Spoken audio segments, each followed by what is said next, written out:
Hello बच्चों, मैं राशिद अली एक बार फिर आप सभी का स्वागत करता हूं अपने इस यूट्यूब चैनल पॉलीटेक्निक क्लासेस में। बच्चों, जैसा आपको पता है कि कोविड-19 के कारण जो हमारी क्लासेस है वो ऑनलाइन स्टार्ट हो चुकी हैं। तो बच्चों, इसी क्रम में आज हम सेकंड लेक्चर लेकर आए हैं और इस लेक्चर में हम कवर करने वाले हैं यूडब्ल्यू को, यूटिलाइजेशन ऑफ इलेक्ट्रिकल एनर्जी को। बच्चों, अगर बात करें लेक्चर नंबर 1 की, तो हम इसमें कुछ बेसिक्स प्रिंसिपल्स और जो थ्योरम्स हैं उसको हम कवर कर चुके हैं। तो अगर आपने पहला लेक्चर नहीं देखा है तो जाकर पहले उसको देखिए, उसके बाद आप इसको अच्छे से समझ पाएंगे। बच्चों, जो लेक्चर नंबर 1 है उसका जो लिंक है हम इस वीडियो के डिस्क्रिप्शन में आपको प्रोवाइड करा देंगे, वहाँ जाकर आप उसको वॉच कर लीजिएगा।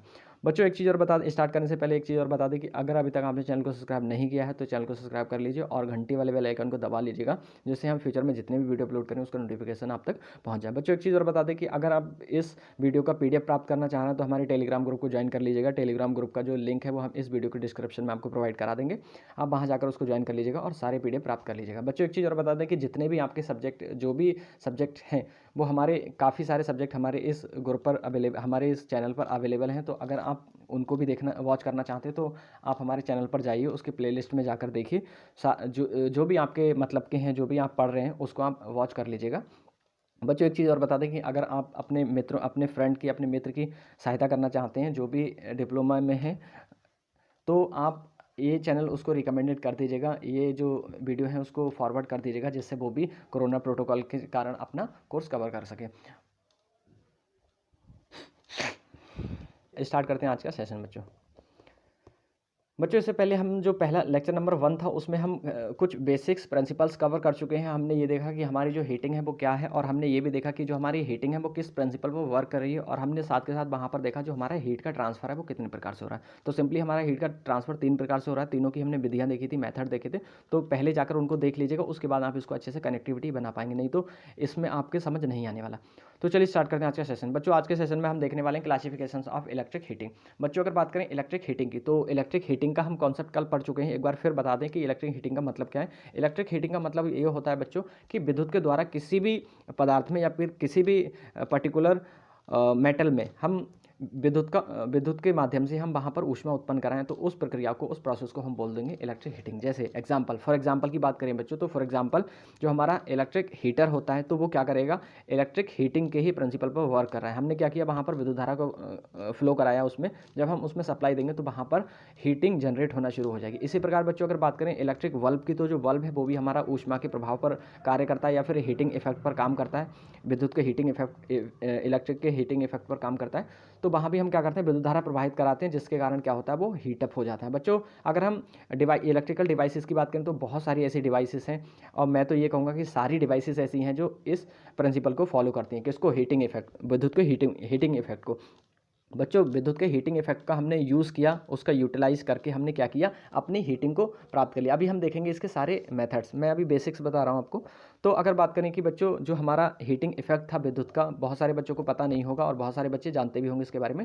तो अगर बात करें कि हीटिंग इफेक्ट क्या है, तो हम बताते हैं कि हीटिंग इफेक्ट का मतलब क्या है। बच्चों, अगर हीटिंग इफेक्ट की बात करें तो हीटिंग इफेक्ट का मतलब होता है H = I²RT। I²RT क्या है, जूल्स लॉ है बच्चों। अगर हम इस नियम की बात करें तो इसको हम बोलते हैं हीटिंग इफेक्ट ऑफ इलेक्ट्रिसिटी। बच्चों, अगर विद्युत के ऊष्मीय प्रभाव की बात करें तो ऊष्मीय प्रभाव का मतलब ये है कि अगर हम अप्लायंस, किसी भी इलेक्ट्रिकल डिवाइस की बात करें या किसी भी ऐसी अप्लायंस जो हमारी विद्युत से चलने वाली है, उसमें अगर हम विद्युत धारा प्रवाहित करा रहे हैं तो उसका कुछ ना कुछ रेजिस्टेंस बिल्कुल होगा और समय भी वहाँ पर लगेगा। तो बच्चों, जितना ज़्यादा विद्युत धारा हम प्रवाहित कराएंगे, जितना ज़्यादा उसका रेजिस्टेंस होगा, जितने ज़्यादा समय के लिए हम प्रवाहित कराएंगे, उतनी ज़्यादा हमारी हीट जनरेट होगी। तो बच्चों, इसी कॉन्सेप्ट को हमने क्या किया, यूज़ किया और अपनी वेरियस टाइप्स ऑफ हीटिंग को बना दिया बच्चों।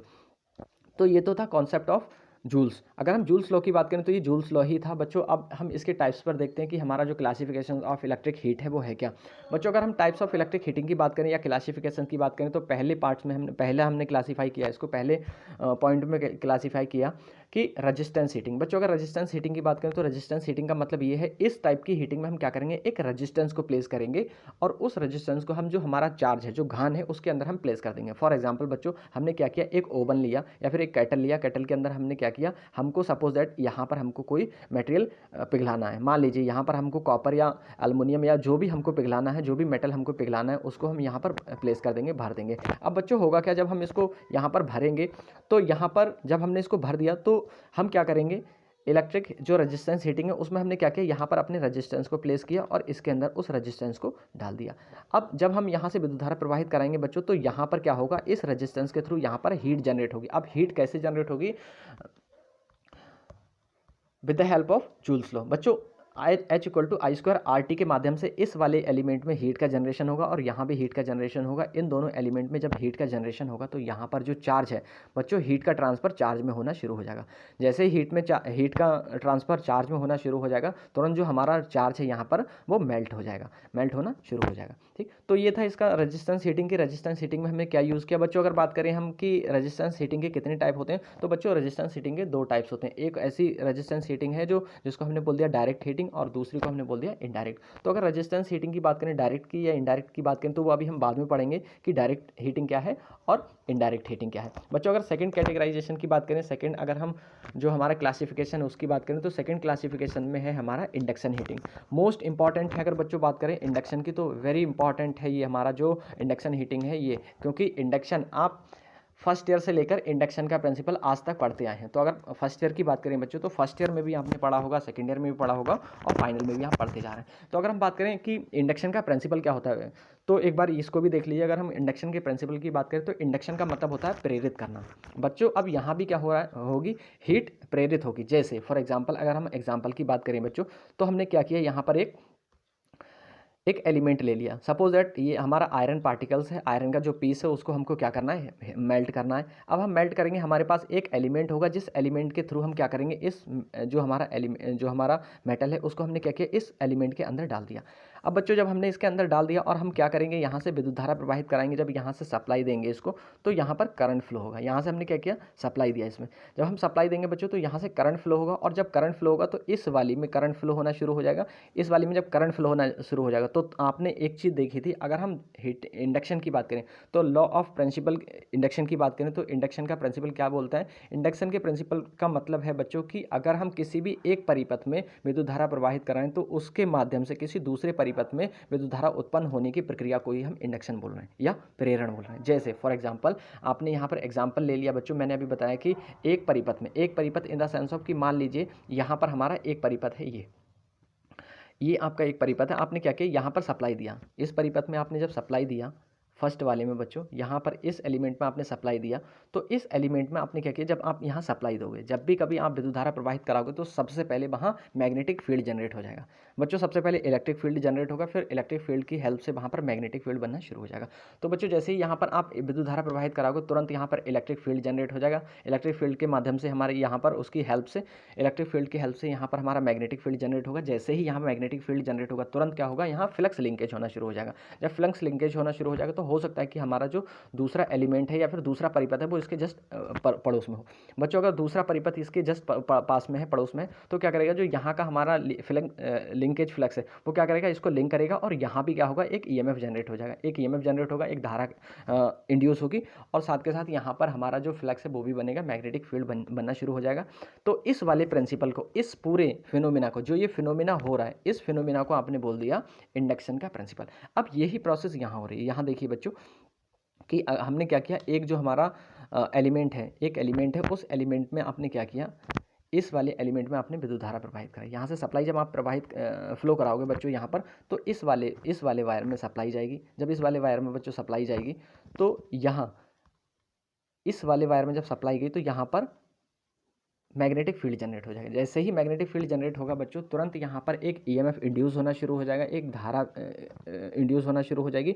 और जैसे ही यहाँ वाला जो, सॉरी मिट गया बच्चों, देख लीजिए एक बार, ये वाला, एक सेकेंड, ये है आपका आयरन पार्टिकल्स, ये है आपका एलिमेंट। बच्चों यहाँ क्या किया आपने, विद्युत धारा प्रवाहित करी। जब आप इस वाले वायर में विद्युत धारा प्रवाहित कराओगे, तो ये आपकी प्राइमरी साइड हो गई। जैसे अभी आपने देख लिया कि 2 परिपथ थे, इंडक्शन का मतलब है प्रेरित करना, तो 2 परिपथ थे। पहला परिपथ ये हो गया बच्चों। दूसरा परिपथ क्या है, दूसरा जो हमारा मेटल है, जो हमारा मेटल है, मेटल क्या है हमारा, मेटल दूसरा परिपथ हो गया। अब जब मेटल दूसरा परिपथ है, यहाँ पर हमने क्या किया, विद्युत धारा जब इस वाले एलिमेंट में प्रवाहित करा रहे हैं, तो यहाँ जब सप्लाई देंगे, तो इसकी हेल्प से यहाँ पर क्या होगा, सेकेंडरी में पहले तो हमारा इसी वाले वायर में, इसी वाले एलिमेंट में मैग्नेटिक फील्ड जनरेट होगा बच्चों। जैसे ही मैग्नेटिक फील्ड जनरेट होगा, वो मैग्नेटिक फील्ड क्या करेगा, सेकेंडरी को लिंक करेगा। Secondary in the sense of कि जो यहाँ पर हमारा दूसरा मेटल है, उस मेटल को क्या करेगा, ये लिंक करेगा। फ्लक्स जैसे ही फ्लक्स लिंकेज करेगा सेकेंडरी को, तुरंत सेकेंडरी वाले में या फिर जो हमारा मेटल है, इस मेटल में भी एक ईएमएफ इंड्यूस होना शुरू हो जाएगा। अब बच्चों यहाँ पर देखिए कितना अच्छा कॉन्सेप्ट होने वाला है। अगर बात करिए, अभी हमने बताया कि जैसे ही यहाँ पर ईएमएफ इंड्यूस होगा, वो सेकेंडरी को लिंक, जैसे ही यहाँ पर फ्लक्स लिंकेज हुआ, तो फ्लक्स लिंकेज की वजह से यहाँ पर सेकेंडरी में जो हमारा मेटल है, मेटल में ईएमएफ इंड्यूस हो जाएगा। जैसे ही ईएमएफ इंड्यूस हो जाएगा, धारा भी वहाँ प्रेरित हो जाएगी। अब बच्चों यहाँ पर देखिए, जो हमारा सेकेंडरी है, या फिर अगर हम आयरन पार्टिकल्स की बात करें, तो आयरन पार्टिकल्स का जो शेप है कुछ इस टाइप से होगा। तो यहाँ पर देखिए, ये पूरा शॉर्ट सर्किट है। कहने का मतलब ये पूरा ऐसा है, शॉर्ट सर्किट है। अब आपने शॉर्ट सर्किट की प्रॉपर्टी की बात करें, आपको ये पता है, आप पढ़ चुके हैं शॉर्ट सर्किट की अगर प्रॉपर्टी की बात करें, तो शॉर्ट सर्किट में अगर कहीं भी शॉर्ट सर्किट होगा किसी भी सर्किट में या किसी भी डिवाइस में, तो वहाँ पर जो करंट की वैल्यू वो बहुत ज़्यादा इंक्रीज़ हो जाएगी। अब बच्चों जैसे ही यहाँ पर शॉर्ट सर्किट आपको दिखा, तो जो करंट की वैल्यू है वो 10 से 15 गुना बढ़ जाती है अपनी रेटेड वैल्यू से। जैसे ही 10 से 15 गुना बढ़ेगी बच्चों यहाँ पर, तो यहाँ पर हीट का इतना ज़्यादा उत्सर्जन होगा, इतनी ज़्यादा हीट डेवलप होगी कि जो हमारे यहाँ पर पार्टिकल्स है वो तुरंत ही मेल्ट हो जाएगा। जैसे हीट कैसे डेवलप होगी, जैसे यहाँ से आपने देखा जूल्स लॉ, I²RT। तो यहाँ क्या हुआ बच्चों, जैसे मैंने बताया कि यहाँ पर ये वाला जो पार्टिकल्स है वो क्या है, आपका शॉर्ट सर्किट है। अब ये जब शॉर्ट सर्किट है, तो शॉर्ट सर्किट की जो कंडीशन होती है, जो कैरेक्टरिस्टिक्स है, वो है कि अगर यहाँ पर करंट फ्लो होगी और शॉर्ट सर्किट की कंडीशन बन गई, तो शॉर्ट सर्किट में 10 से 15 गुना करंट ज़्यादा इंक्रीज़ हो जाती है। अब जब ज़्यादा इंक्रीज़ हो जाएगी, तो होगा क्या, यहाँ देख लीजिए H=I²RT है। जितना ज़्यादा करंट होगा बच्चों, करंट के स्क्वायर के बराबर हीट जनरेट हो रही है, करंट के स्क्वायर, रेजिस्टेंस और समय के। तो मान लीजिए यहाँ पर जब 10 से 15 गुना बढ़ रही है, मान लीजिए इस वाले वायर में आपने 100 एम्पियर की करंट दी, और जब वो इंड्यूस होकर सेकेंडरी में गया, सेकेंडरी में जब लिंकेज हुआ, तो सेकेंडरी में जब ईएमएफ इंड्यूस हुआ और साथ के साथ करंट भी वहाँ फ्लो हुई, जब करंट फ्लो होगी तो यहाँ पर आपका शॉर्ट सर्किट है, शॉर्ट सर्किट के कारण यहाँ पर क्या होगी, 10 से 15 गुना करंट बढ़ जाएगी। अब जब करंट की वैल्यू बढ़ेगी, तो यहाँ पर देखिए 10 गुना, 100 की 10 गुना कितनी हो गई, 100 की 10 गुना हो गई आपकी 100 की 10 गुना अगर निकालेंगे तो हो जाएगी 1000। अगर बच्चों 1000 की बात करें, कम से कम ले रहे हैं बच्चों, वैसे अगर 15 गुना लोगे तो और ज़्यादा हो जाएगी। अगर हम कम से कम ले रहे हैं तो 10 गुना अगर हमने लिया तो 1000 हो गया। अब H=I²RT, आई की वैल्यू ज़रा लगाना, आई की वैल्यू लगाओगे, आर की वैल्यू पुट करोगे, टी की वैल्यू जब पुट करोगे, तो यहाँ इतनी ज़्यादा अमाउंट में हीट जनरेट होगी कि जो हमारा मेटल है वो तुरंत ही पिघल जाएगा। ठीक, तो ये था इंडक्शन का प्रिंसिपल। बच्चों सेकंड की बात करें, इलेक्ट्रिक आर्क वेल्डिंग। यहाँ पर हम इलेक्ट्रिक आर्क वेल्डिंग की बात करेंगे। यहाँ पर हम देखेंगे कि हम आर्क को जनरेट करके, आग लगाकर कैसे हम यहाँ जो हीटिंग है उसको बना रहे हैं। अब इस हीटिंग में हमारी जो सिंपल जो वेल्डिंग है वो इस टाइप की आ जाएगी। जैसे वेल्डिंग में आपने देखा होगा बच्चों की जो हमारी वेल्डिंग होती है, उसमें हम क्या करते हैं, आर्क जनरेट करते हैं। आर्क कैसे जनरेट करते हैं, हम एक फ्लक्स लेते हैं, फ्लक्स को फ्लक्स में एक विद्युत धारा जो सप्लाई है उसको प्रवाहित कराते हैं। जैसी सप्लाई प्रवाहित होती है हमारे फ्लक्स में, तुरंत वहाँ क्या होता है, एक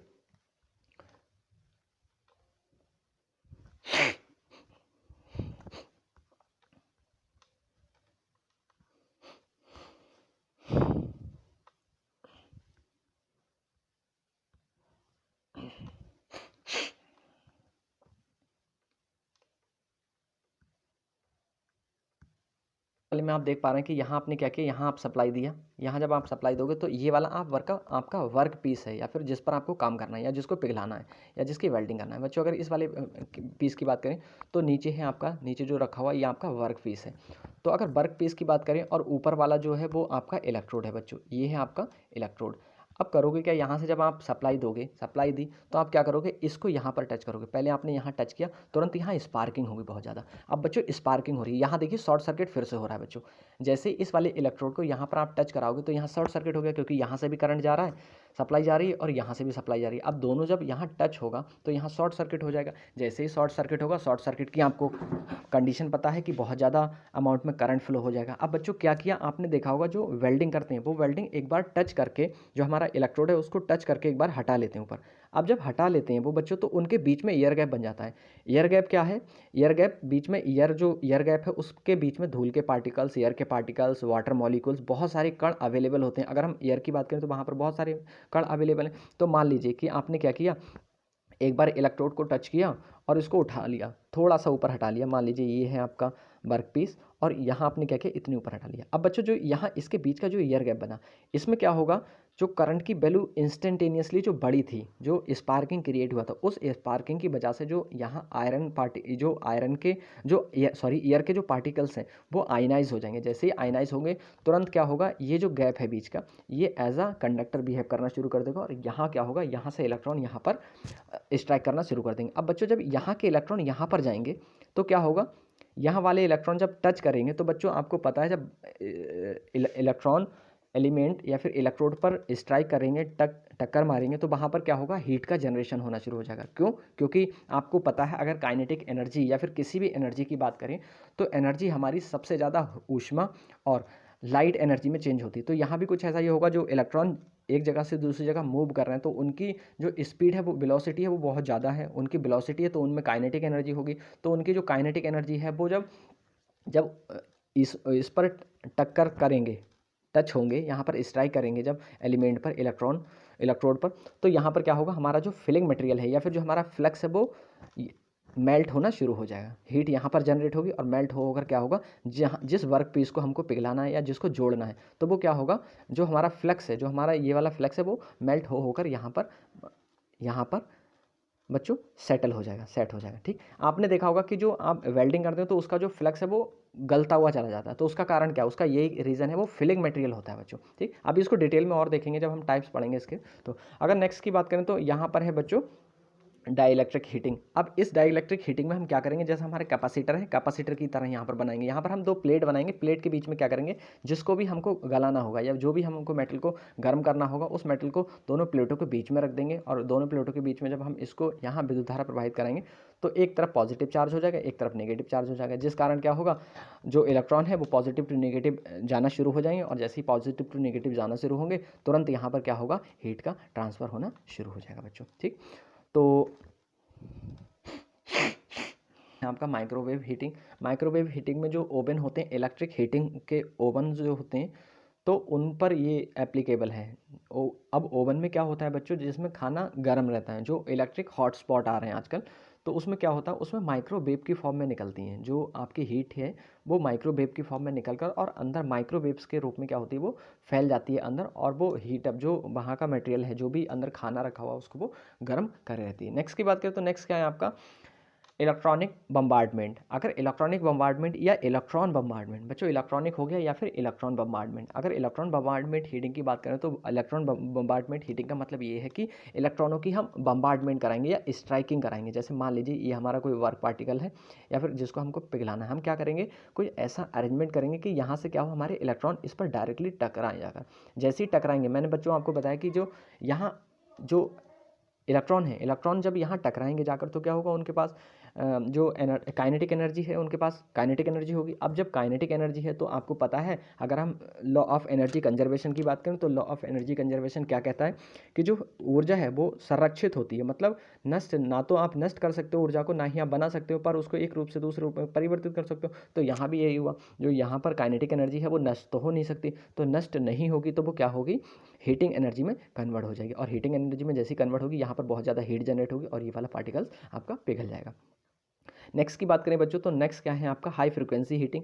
अब बच्चों आपको पता है, अगर आप फ्रिक्वेंसी की वैल्यू बढ़ा दोगे तो आपकी करंट की वैल्यू है वो इंक्रीज़ हो जाएगी। अब जब आप करंट की वैल्यू फ्रिक्वेंसी बढ़ रही है तो करंट बढ़ जाएगी। अब जितनी ज़्यादा फ्रिक्वेंसी बढ़ेगी उतनी ज़्यादा करंट बढ़ेगी। आपने क्या बोला कि फ्रिक्वेंसी बढ़ रही है, फ्रिक्वेंसी के साथ साथ आपकी करंट भी बढ़ रही है। अब जब फ्रिक्वेंसी के साथ साथ बच्चों करंट बढ़ रही है तो लगा लीजिए फिर से जूल्स लो, I²RT। करंट बढ़ रही है तो ऊष्मा आपकी बहुत ज़्यादा जनरेट हो रही है। तो ये तो थे क्लासिफिकेशन। बच्चों अगर हम बात करें कि हमारा जो रेजिस्टेंस हीटिंग है उसके टाइप्स क्या हैं, उसको हम डिटेल में आज पढ़ते हैं।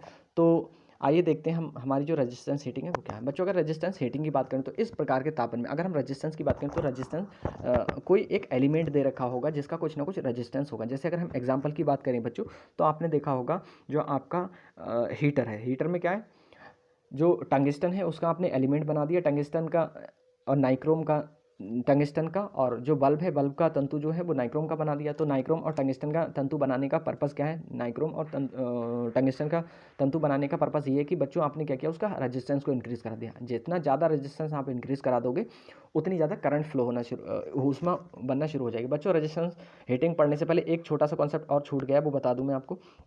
आपने अभी बताया कि जो जूल्स लॉ है वो है आई स्क्वायर आर टी। तो यहाँ देखिए बच्चों, आप क्या कर सकते हो, कितनी तरह से आप हीट को बढ़ा सकते हो। आप यहाँ पर 3 तरह से हीट को बढ़ा सकते हो।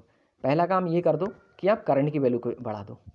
दूसरा काम ये कर दो कि रेजिस्टेंस की वैल्यू को बढ़ा दो। तीसरा काम ये कर दो कि आपकी समय का वो टी का मतलब समय, धारा प्रवाहित होने का समय बढ़ा दो। तो इन 3 प्रकार से अलग-अलग हमारे अलग-अलग हमारे कॉन्सेप्ट हैं कि किस में हम कौन सा यूज़ करने वाले हैं, उस हिसाब से हम क्या करते हैं, इसको अप्लाई करते हैं। तो यहाँ देख लीजिए रेजिस्टेंस हीटिंग क्या है।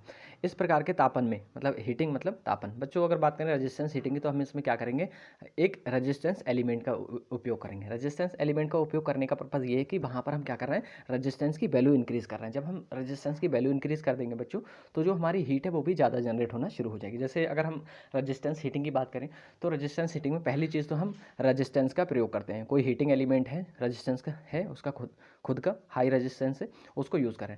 दूसरा ये है बच्चों, इसको प्रत्यक्ष और अप्रत्यक्ष 2 प्रकार से हम इसको बना सकते हैं। मतलब हीटिंग को के जो मेथड हैं वो 2 प्रकार से हैं, प्रत्यक्ष हीटिंग और अप्रत्यक्ष। दोनों ही हम पढ़ने वाले हैं अभी।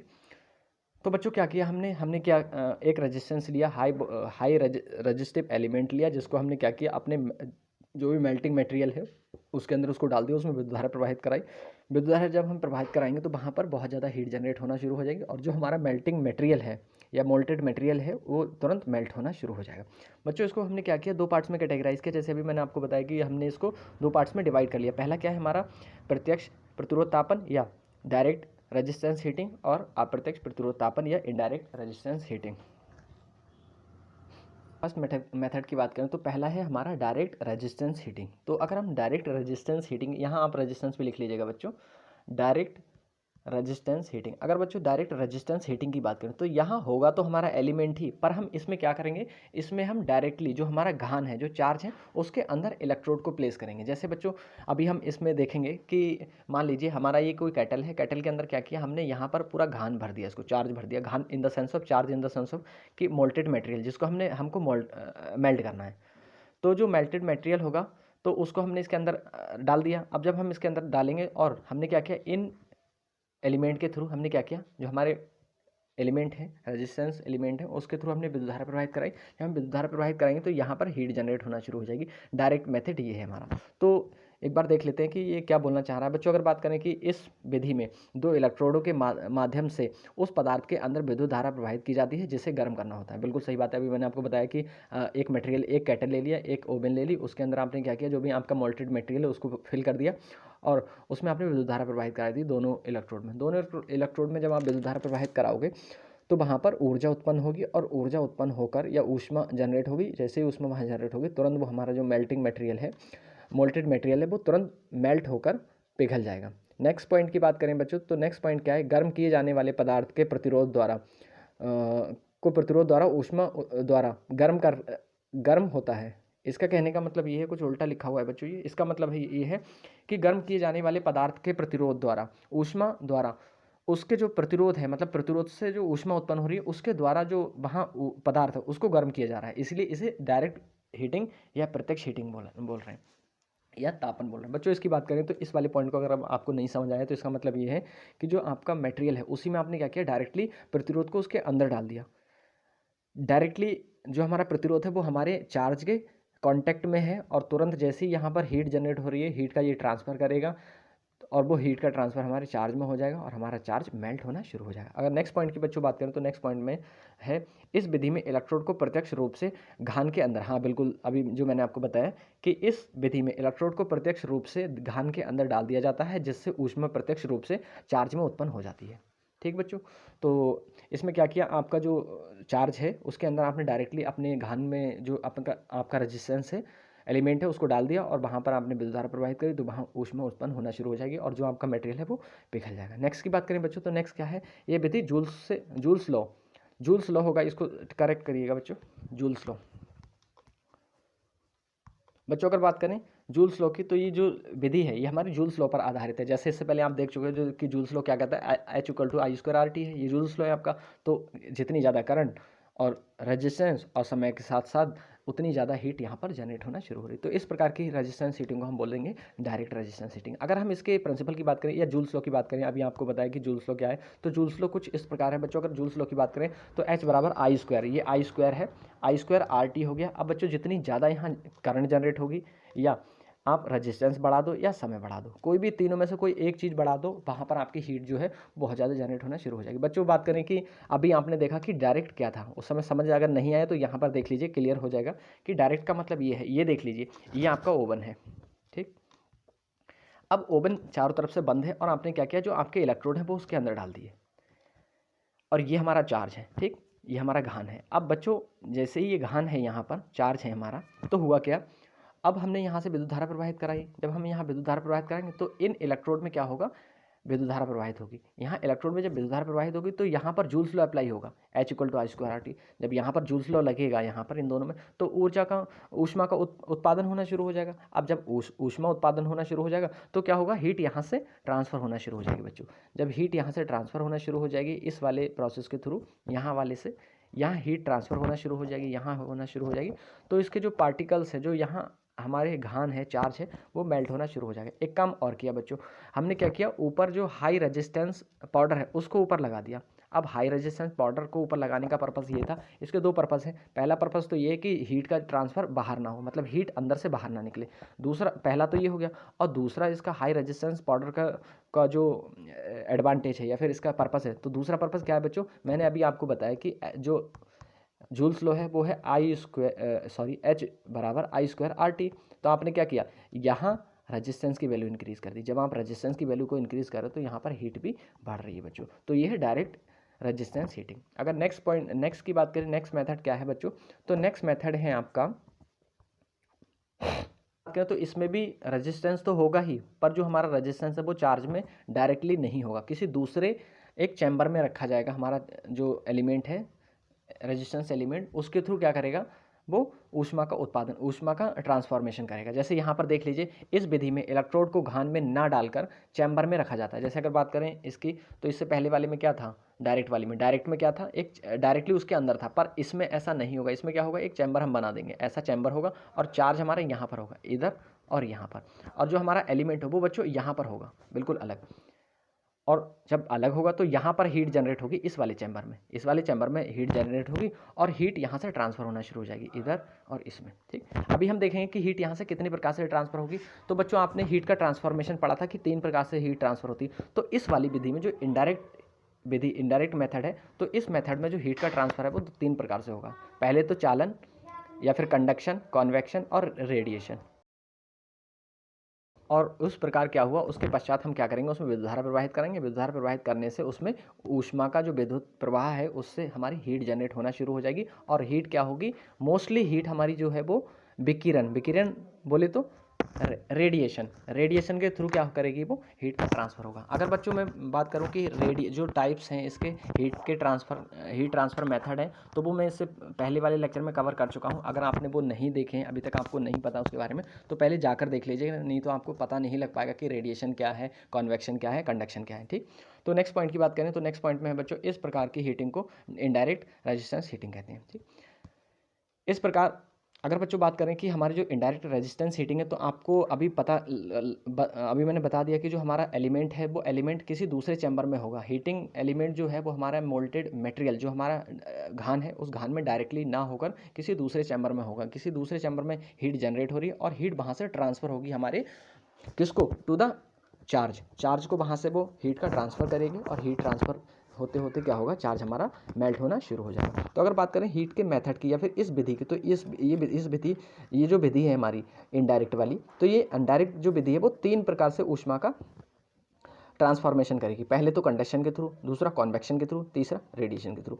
बच्चों अब इसमें क्या है, अगर हम बात करें इन तीनों को, तो हम इससे प्रीवियस लेक्चर में कवर कर चुके हैं। अगर आप इसको नहीं जान पाए तो देख लीजिएगा उसको। फिर भी एक बार बता दे रहे हैं कि ये वाला हमारा किसके लिए होगा, चालन, ये हमारे सॉलिड के लिए होगा, ये हमारा किसके लिए होगा, गैस के लिए होगा, ये हमारा लिक्विड और गैस के लिए होगा, और ये हमारा होगा किसी भी फोटोन के लिए। बच्चों अगर हम इनडायरेक्ट की बात करें, तो इनडायरेक्ट का जो इनडायरेक्ट हीटिंग है तो वो उसका जो डायग्राम है वो कुछ इस प्रकार है बच्चों। यहाँ देख लीजिएगा कि अगर हम डायग्राम की बात करें तो जैसे मैंने अभी आपको बताया कि जो हमारा चार्ज है, चार्ज देखिए यहाँ पर है, इधर इधर इधर अलग चैम्बर में है, और जो हमारा हीटिंग एलिमेंट है वो अलग चैम्बर में है। अब हीट यहाँ पर जनरेट होगी इस वाले चैम्बर में बच्चों। यहाँ पर हीट का ट्रांसफॉर्मेशन होगा, जनरेशन होगा। जब यहाँ पर हीट जनरेट होगी बच्चों इस वाले में, तो इन दोनों एलिमेंट में जब यहाँ हीट जनरेट होगी इस वाले में, तो यहाँ से हीट का ट्रांसफ़र होना शुरू हो जाएगा इधर इधर। और हीट का जब ट्रांसफ़र होना शुरू होगा तो ये जो हीट का ट्रांसफ़र है वो रेडिएशन के थ्रू होगा। रेडिएशन के थ्रू होगा मतलब विकिरण के रूप में। यहाँ से विकिरण फोटोन जाएंगे, फोटोन जाएंगे, फोटोन जाएंगे, फोटोन जाएंगे, और ऊर्जा का यहाँ पर ट्रांसफॉर्मेशन करना शुरू कर देंगे, और ये वाला जो मटेरियल है वो पिघलना शुरू हो जाएगा। तो ये था आज का सेशन बच्चों। कैसा लगा आप कमेंट बॉक्स में ज़रूर बताइएगा। अगर आपको कोई भी कन्फ्यूजन है तो आप कमेंट बॉक्स में छोड़ दीजिएगा, मैं उसका जवाब आपको दे दूंगा, या फिर आप मुझे पर्सनली भी मैसेज कर सकते हैं। तो बच्चों एक चीज़ और बता दें कि अगर अभी तक आप चैनल को सब्सक्राइब नहीं किया तो चैनल को सब्सक्राइब कर लीजिए, और अपने साथियों के साथ इसको शेयर कर लीजिए, जिससे इस कोरोना प्रोटोकॉल में वो भी इसका फ़ायदा उठा सकें। और साथ के साथ आप लाइक ज़रूर कर दीजिएगा। तो चलिए मिलते हैं नेक्स्ट लेक्चर में। जब तक के लिए take care, thank you, bye bye.